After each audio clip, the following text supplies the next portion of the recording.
দিগন্ত বিস্তৃত মাঠ জুড়ে বোরো ধানের ফসল সবুজ থেকে সোনালী বর্ণ ধারণ করেছে। কৃষকরাও ফসল ঘরে তুলতে দিনরাত এক করছেন। কেউ ধান কাটছেন, কেউ আঁটি বাঁধছেন, আবার কেউ সেই ধান মাথায় নিয়ে ক্ষেত থেকে বাড়ি যাচ্ছেন। কেউ করছেন মাড়াইয়ের কাজ।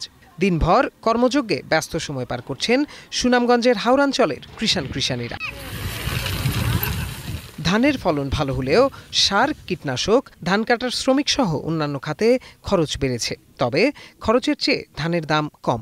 ধানের দাম না বাড়লে লাভ তো দূরে থাক, উৎপাদন খরচ উঠবে কিনা তা নিয়ে এখন শঙ্কায় কৃষক। সারের দাম বেশি, বীজের দাম বেশি, সবকিছুর দাম বেশি, মানে তো আমরা ধানের দাম তো বাড়ে না। এই 1200 টাকা ধান বেচলে ধানের দামে হয় না, আমরা তো আসলেই পাই না, লাভ পাইমু কই থেকে? 800 টাকা ধানের মন নিয়ে গ্রাম থেকে ওই কাজ করিয়া দিতেছি, আর রোয়া রইতে মানুষ খামলা ধরছি 700 টাকা রু। আপনার গড়ে বর্তমান মানতে আমরা গৃহস্থী খরা না খরা মান আমরা অনেক কি খরা যায়। ধানের দাম যদি 14 থেকে 1500 টাকা হয় তাহলে আমাদের বসে যাবে। ভালো ফলন হয়েছে কিছুটা, আর ধানের ক্ষতি হয়েছে, তাই সরকারের কাছে একটা আবেদন আমাদের ধানের মূল্যটা যাতে একটু বেশি হয়।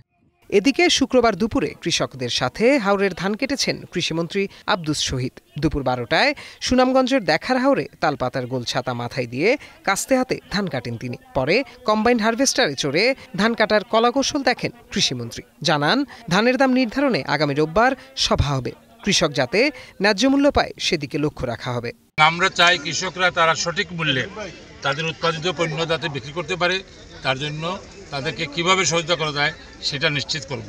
মধ্যস্বত্ব ভোগকারী যারা, তারা যেন কোনো বেনিফিট না নিতে পারে, তারা যেন কোনো সিন্ডিকেট তৈরি করে কৃষকদের গলায় যেন তারা ফাঁসি না দেয়। চলতি মৌসুমে সুনামগঞ্জে 2,23,245 হেক্টর জমিতে বোরো ধানের আবাদ করেছেন কৃষকরা, যেখান থেকে 13,70,202 মেট্রিক টন ধান উৎপাদনের আশা, যার বাজার দর প্রায় 4,100 কোটি টাকা।